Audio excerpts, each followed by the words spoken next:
pasado, de Menzies, ayer y hoy. 6:25, y usted se habrá preguntado qué pasó.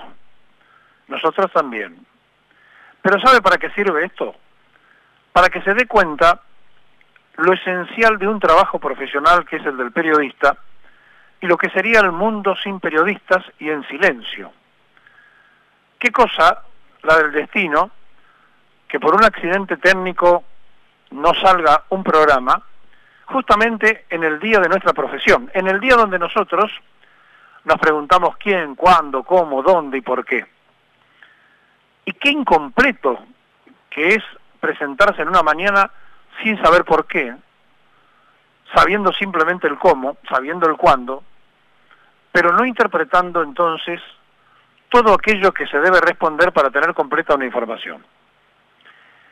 Y como en la inmensa platea auditiva y participativa que tiene este programa, donde los teléfonos no dejaron de sonar, donde los correos nos abrumaron y donde los que tienen el celular nos bloquearon el celular,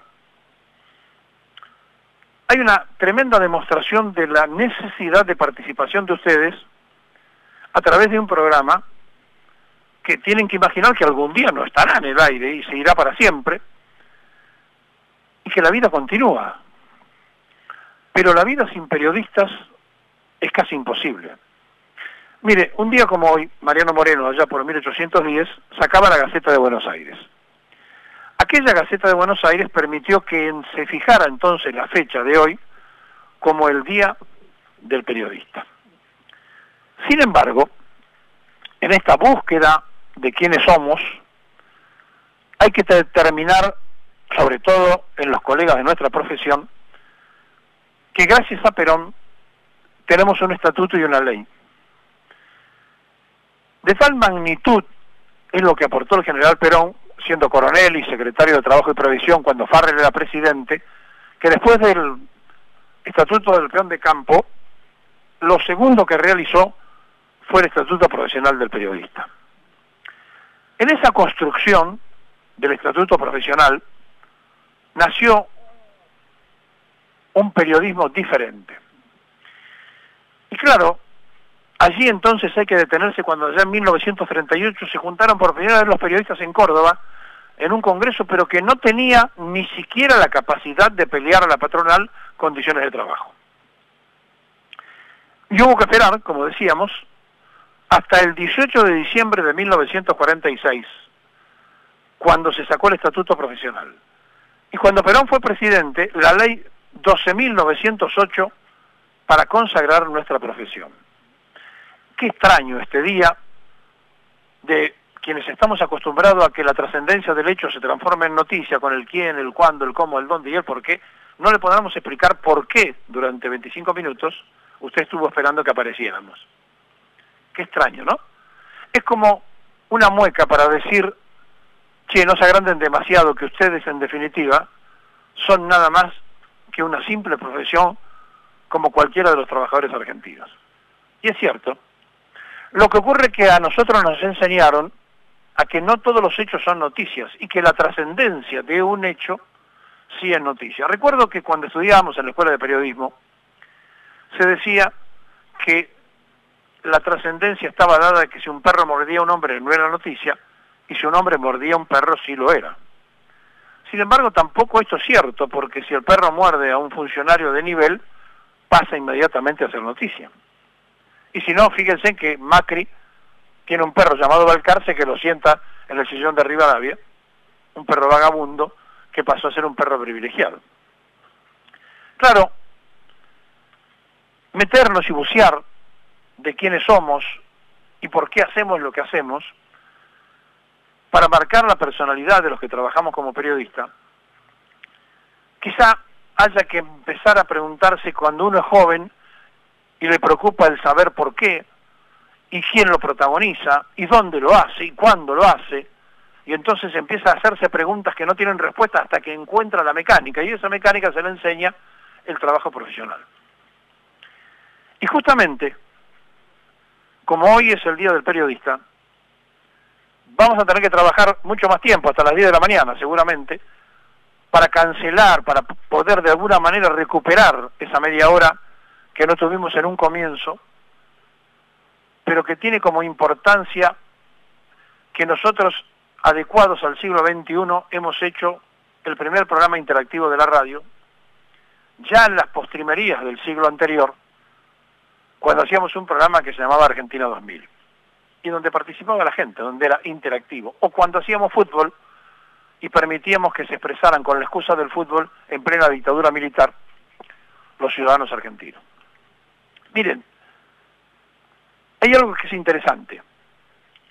Si yo le digo que un colega llamado Emilio Rubio presidió el primer congreso después del Estatuto Profesional, no le estoy agregando mucho porque no todos saben quién fue. Y si le digo que Luis María Albamonte era el secretario, le agrego mucho menos porque ustedes no saben quién fue Albamonte. Ahora, si le corrijo y le uso el seudónimo y digo que se trataba de Américo Barrios, seguramente usted sabe que fue hasta secretario de Perón. Bueno, Américo Barrios fue el secretario de ese primer congreso y Rubio el presidente, post-estatuto, pero fíjense en que estamos hablando de una cosa increíble, mitad del siglo pasado, 1951. 2 años después, en 1953, en junio del 53, cuando Albregú Virreira era un colega de Santiago del Estero, escritor, constructor del sindicato de escritores, de periodistas y demás, había sido el responsable de manejar el sindicato de prensa. Américo Barrio establece en común acuerdo con Albregú Virreira la primera escuela de periodismo. Y el sindicato de prensa entonces inaugura en el aula de la Facultad de Derecho la primera escuela de periodismo que se daba en la calle Libertad al 500.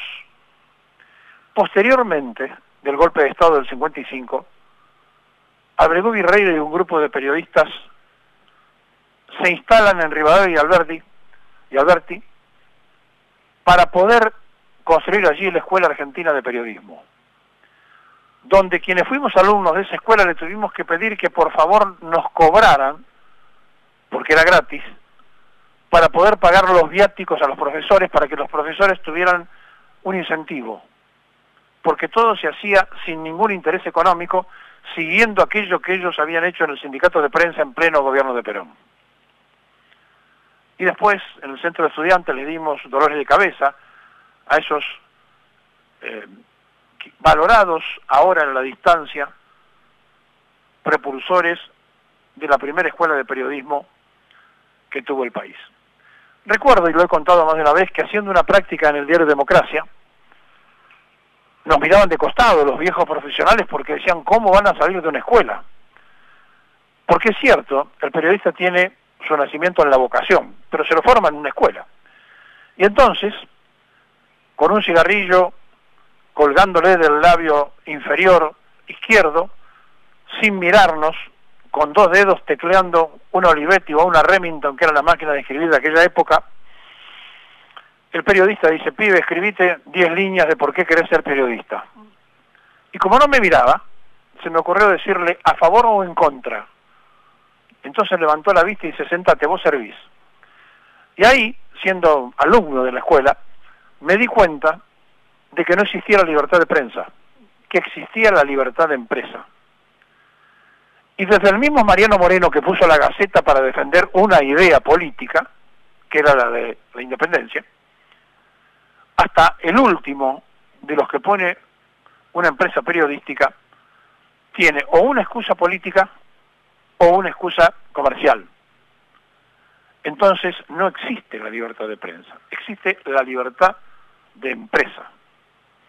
Por eso, cuando tomamos la decisión de autoproducirnos en los lugares de trabajo, que es muy difícil, es quizás lo más difícil, es para que usted tenga de este lado por lo menos alguien que se puede comprometer con lo que siente, con lo que piensa y con lo que quiere defender, pero escuchándolos a todos, participándolos a todos. Ahora, esa media hora de silencio que tuvo la radio es como si usted pudiera llegar a compararlo, que sería un silencio casi permanente y constante de un mundo sin periodistas. Por eso, permítame que hoy, egoístamente, diga en el comienzo de este programa, feliz día a todos los periodistas y gracias a aquellos que nos permitieron, no solamente por la vocación que teníamos, abrazar esta profesión, sino que nos educaron para poderla hacer, en el quién, en el cuándo, en el cómo, en el dónde y el porqué de la vida. Pero créamelo, me siento frustrado. En el Día del Periodista no le puedo explicar el por qué tardamos media hora en salir.